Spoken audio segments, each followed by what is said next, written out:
Okay.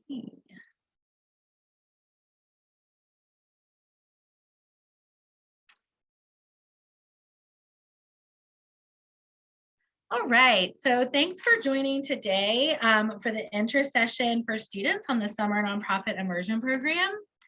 So we're going to go through a couple, this is kind of our agenda for today. So it's based off of I think the most frequently asked questions to kind of talk through different components of the program. So we'll talk about what is the Summer Nonprofit Immersion Program, what is an AmeriCorps Summer Associate, what are some logistics to think about for the summer, what are the expectations for participants, and what kinds of activities you might be able to expect to do, which will include some information about sites that we have worked with in the past and expect to work with this summer, and then what kind of benefits you can expect to receive. And then we'll end with kind of next steps and what you need to do if you're interested in the program. So I should have said as well that my name is Shelley Sizemore. I serve as the Director of Community Partnerships in the Office of Civic and Community Engagement.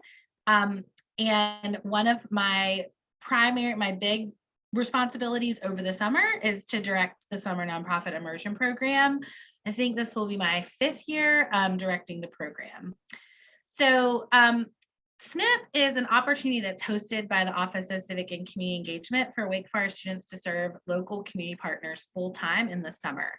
It's in its 15th year overall, and it includes both kind of an internship piece where you are at your site for the majority of your time, as well as like a curricular component where we offer professional and personal development opportunities throughout the summer. So some examples of what those might look like. We have regular seminars where we're kind of reading small pieces on nonprofit work, on community engagement work. SNP participants are invited to lead those discussions, as well as we kind of take a more critical look at just community-based work and how nonprofits fit into that. We also do some professional development. So we have a webinar that's focused on, last year it was a webinar, but hopefully this summer it'll be in person, that's focused on communication skills. So writing for nonprofit, creating like high impact communication materials for an organization. We do a workshop on grant writing and kind of really try to help you develop the types of skill sets that not only would be beneficial to a career in nonprofit work, but also could be transferable to other careers. One of the I think best things about SNP is that it is project-based. So as opposed to other internships where you might be just kind of responding to whatever your employer or your host wants you to do in that day, students who are part of our program have a pretty good sense at the beginning of the summer around what their key deliverables are going to be and what their key projects are going to be. And that has really transferred well for students into kind of other employment opportunities after graduation, being able to really talk about what you did. All of our partner sites that apply and are selected have to identify metrics that they would like for their intern to hit in the summer. And we ask them to do that also so that those things can go into your resume, into conversations you have with future employers. Every summer, we are able to work with the OPCD and they come in at least once, sometimes multiple times, and work with students on how to talk about their internship and what they've accomplished on their resume and to future employers. So we take it really seriously to kind of link the two pieces, especially because Wake doesn't have a nonprofit management program, as you all know. So we're kind of trying to support students who want to go into the field and students who want to go into adjacent fields, right? Like social work, policy, things like that. So typically SNP is a great space for students to also connect with each other. Because it ends up being a lot of students interested in nonprofit, community engaged, or public sector work, maybe interested in government work long-term, or other kind of community-based work. And we explore a lot around just what that looks like, right? So the balance between public sector, government work versus policy work versus a nonprofit organization that maybe directly serves clients, right? And we asked our site supervisors to make sure that students have an opportunity to balance their daily work with like attending board meetings or talking to funders, just so you get more of a holistic sense of what it's like to work with the organization and to work in a nonprofit. So SNP has existed, as I mentioned, for 15 years. Another big part of our office is that we host the largest AmeriCorps Vista project in the state. AmeriCorps Vista is a national service program.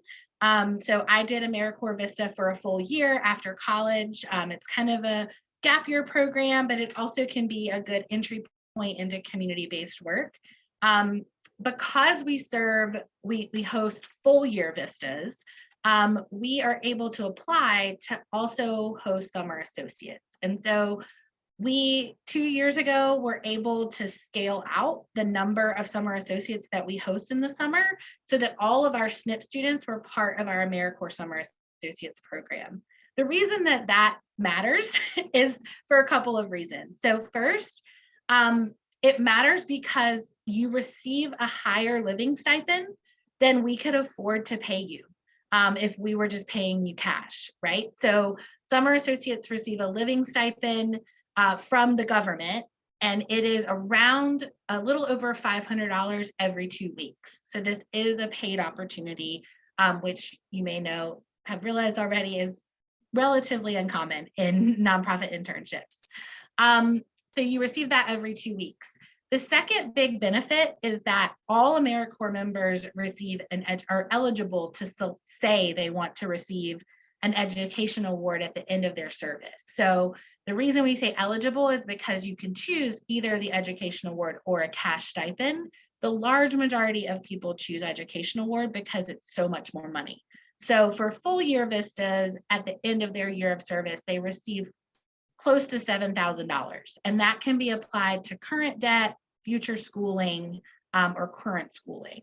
It's prorated for AmeriCorps Summer Associates, and so it ends up being around $1,200. And so that's something that you receive in addition to your living stipend, and it's good for 5 years. So you don't have to use it now. You can save it. I always share with students that there are increasingly more graduate programs that are matching that education award. And so if you think you're going to go to grad school and you don't have to use it now to pay for school, it might be a good idea to save it to see if you can get it matched at a grad school program. So the key things that summer associates do are that they serve for intensive short terms. So that means 8 to 10 weeks under AmeriCorps. You can provide direct service, which is really great for our organizations, but also for you to just get experience in the summer. So you will be doing both the kind of capacity building work that is usually associated with summer associates, and you'll be helping to really staff the programs that you're a part of so that you can really build their capacity in the summer. And then the key piece, because they're associated with Vista, so Vista members in general, Vista was established by Lyndon Johnson as part of the War on Poverty, even before AmeriCorps, as an anti-poverty program. Basically, the thinking was that it was kind of like domestic Peace Corps, but just for a year. So all Vistas provide services that improve the lives of low-income individuals, families, or communities. So we can interpret kind of improving the lives in different ways, but that's something that holds everyone together. So logistics. You will serve between 35 and 40 hours a week. The work hours can differ by site. That's something that we help you to negotiate with your site. So for instance, some of our sites in the past only work a 4-day work week in the summer, right? And they kind of agree that like, if you are willing to work extra 4 days a week, then you get Mondays off. We don't really get in the weeds on that unless the student asks us to help them navigate that conversation. But we want to make sure we do hold fast to that 35 to 40 hours. We do make sure that you're not kind of getting taken advantage of. But if you work for working at an organization that, for instance, has programming on Sunday afternoon, you may work less during the week. because really what matters the most is kind of that range of hours. It includes anything you're doing at or with your site. So that can include, it will include both what you're doing on site, but also our professional developments, our seminars are included in all of that. So it's not like you're doing 40 hours a week and then participating in all this other stuff. Similarly, if you are doing work remotely, or if you're trying to finish up a graphic after hours, that counts to your hours as well. So we're very insistent on respecting boundaries around time, particularly because, even though it is an incentivized internship, we want to make sure that students are comfortable with the amount that they're working over the summer. We will host more than likely a virtual orientation at the end of May. And then you will begin in-person service on June 1st. And I'll talk a little bit about like in-person, virtual, like all of that. As you all know, we're still in the middle of a pandemic. So part of what we're kind of forecasting now is like what we think is going to be the way it will work, assuming that nothing major shifts. So Summer Associates receive time off for federal holidays that their sites recognize. And so Wake Forest recognizes Memorial Day, Juneteenth, and July 4th in the summer. So all of our Summer Associates are off those days. And then you have 2 floaters that you can use throughout the summer.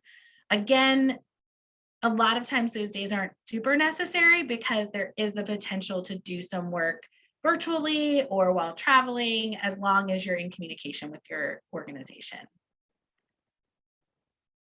So right now we're saying that Summer Associates will serve in person. That has overwhelmingly been what our sites have asked for and what students have asked for. Last summer, we had a hybrid model where some people served in person and some people did not. And it was not ideal, as you all have probably experienced in other types of hybrid spaces. But we want folks to know that some virtual work is okay. So I think one of the things we've learned in the pandemic is that people can be really, really productive virtually, right? And like not physically sitting in the office. And because we work with so many different sites, we really leave that up to the site and the summer intern to work through around what makes sense for the work, right? If you're designing flyers, it's probably okay for you to be at home that day while you're designing flyers. But if your organization has an opportunity to work in person with individuals that they are serving, we want you to be able to be there for that as well, because there's important learning that happens in both spaces.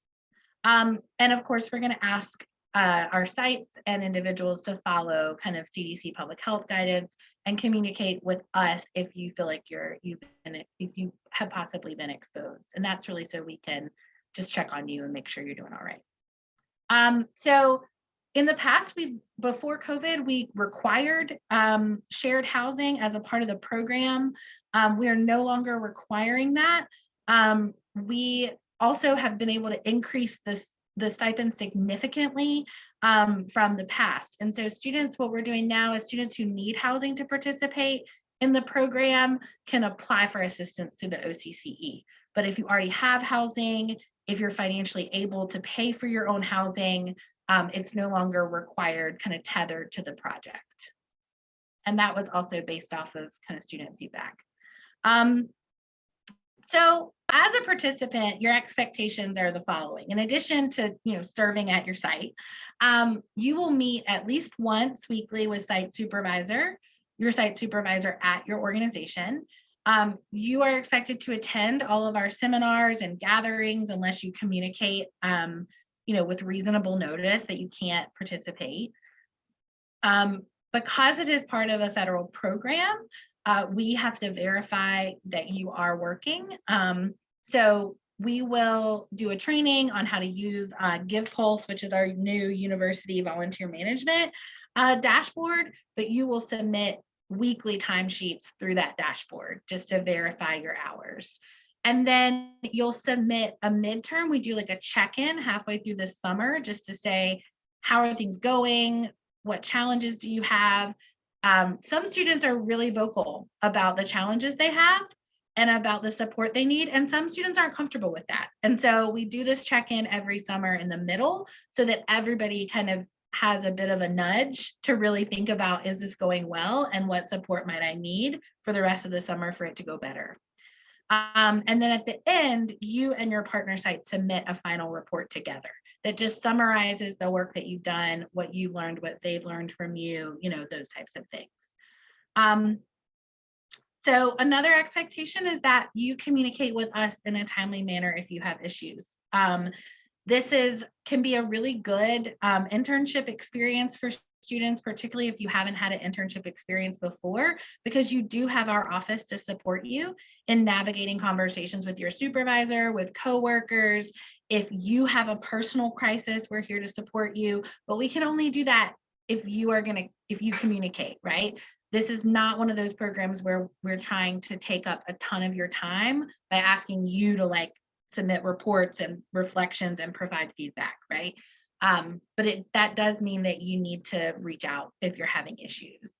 Participants need to respond to emails in a timely manner. That can sometimes be challenging over the summer, but if we don't hear back from you, we start to get worried that something's wrong with you. And so just want to name up front that responding is really important to the participant expectations. And then because this is part of the AmeriCorps process, there's kind of 2 application periods. So right now, so AmeriCorps, the application for AmeriCorps, through the portal, will not open up for about another month. Obviously, that would be way too late for us to start recruiting students for this and for students to be able to plan on it. And so you will apply through the form that hopefully you already have, but I can stick in the chat when we're doing Q&A.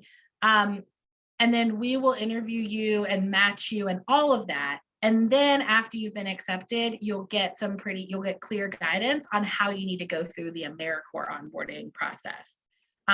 So just want to give people a heads up. It's kind of not enjoyable as a process, because it's not a great technology system, but we're here to support you as you go through that as well. We just want people to know that it's needed.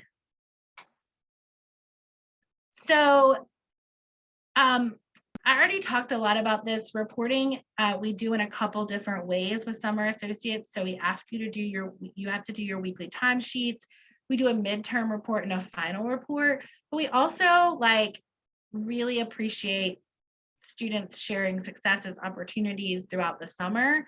We profile each of our summer interns and their partner site and the work they're doing on our social media at some point during the summer. So we ask you to follow us just so that we can tag you. But many of the sites as well that we work with have pretty major fundraisers or events during the summer. And so we just want to make sure that students and partner sites are aware that a part of the reporting responsibilities, if you're part of the program, is to share with us those opportunities so we can amplify them. So what can you expect to do? So Summer Associates do activities that increase their organization's ability to serve the community.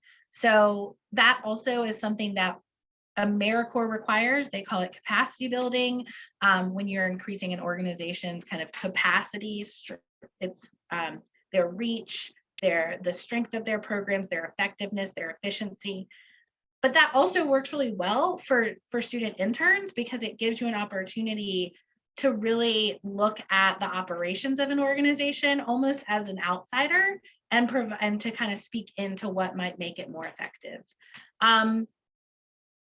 They should be, as I mentioned before, a mixture of direct service. So some working with individuals served, as well as some kind of capacity building projects. So for instance, one of the sites we've worked with in the past is the Shalom Project. The Shalom Project manages a year-round medical clinic, food pantry, clothing closet, and an anti-poverty program for women heads of household.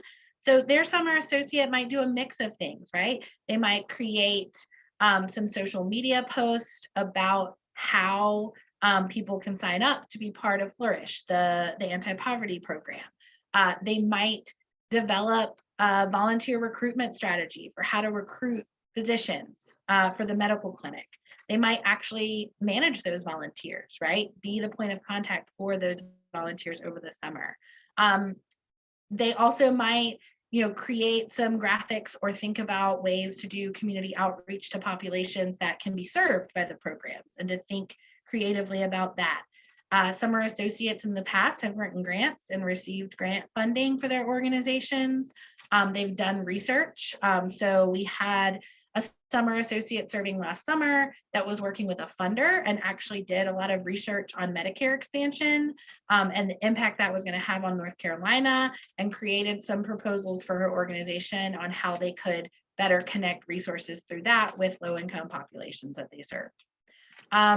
They might do program planning. So some of our summer associates work with programs that work with young people. In the past, we've had a summer associate that has served with Authoring Action, which does spoken word and runs a summer intensive. And that summer associate was a key program staff member. So was not only, supporting the organization in other ways, but was there every day, building relationships with the students, helping to get things set up, making sure that, all of the lunches were ordered and the materials were ready and that sort of thing. So activities can run a gamut. Similarly, the types of work can really run a gamut. So right now, our application for sites is open through Friday. It was actually supposed to close on Monday, but we extended it because of the fire last week. It just felt like give folks a few more days, especially because several of the organizations were responding to the fire and to residents, right? But I thought I'd give you a sense of some of the organizations we've partnered with in the past. So we've partnered with the Share Co-op, which is a food cooperative that's located on Peters Creek Parkway. We have worked with Dress for Success, which is a program that seeks to connect low-income women with clothing that can help them interview for jobs and other sorts of professional and personal development. We've fairly consistently partnered with the Winston-Salem Urban League. The Summer Associate has been key in staffing their summer youth employment program, which connects low to moderate. It's funded by the city of Winston-Salem, and it matches low to moderate income high schoolers with companies, nonprofits, and other employers in the city for their first jobs. And so the Summer Associate has done everything from reviewing applications to matching those students with their employment opportunities to building out curriculum to help develop their professional skill set throughout the summer. Winston-Salem Mixer is a makerspace that's located on MLK, close to Wake Downtown. And their Summer Associate has worked to help connect their work with more makers, right? And makers who maybe are low income or are needing to turn their make whatever they make. I'm not sure what the word is for that. I know it's not just crafts, but their item that they make into something that's revenue generating. I've talked about Shalom Project. You're probably familiar with Campus Kitchen. Our summer associates have run the Campus Kitchen in the summer months. And the North Carolina Diaper Bank is another example of an organization that we've worked with in the past. And they provide diapers to low-income families in the triad, and that volunteer has done everything, or that summer associate has done everything from recruiting volunteers to identifying donors to doing just general outreach to partner sites. And we can talk more specifically about different organizations if you have a personal kind of issue area you're interested in or organization you're interested in working with. So next steps for the program are that you submit your application by March 7th. Right now, we are tentatively planning a partner networking event for the evening of Tuesday, like the afternoon evening of Tuesday, March 1st on campus. We were able to do this before the pandemic, and it was a really good opportunity for students who were interested in the program to meet partners that we had already selected. So we will have our partners selected as sites then, and it's really kind of like, it's kind of like a speed networking event. Each partner has like a little sign that says who they are, and you have the opportunity to go up and talk to them about what the intern might be doing, what they're like, the supervisors there, and it allows you to then, when you interview with us, to share with us which organizations you're really excited about, and which organizations maybe you're not as excited about. So the way that we do selections is through a matching process. So when you apply, we also try to have interviews or short interviews with students, where we ask you to think through just like why you want to do the program and where specifically you want to serve. We also give our sites have to submit kind of the things, the skill sets that they most need, and what they are looking for out of a summer associate, and then we look for a match. So that is the end of the presentation. I'm going to stop recording now and take Q&A from folks who've been able to join.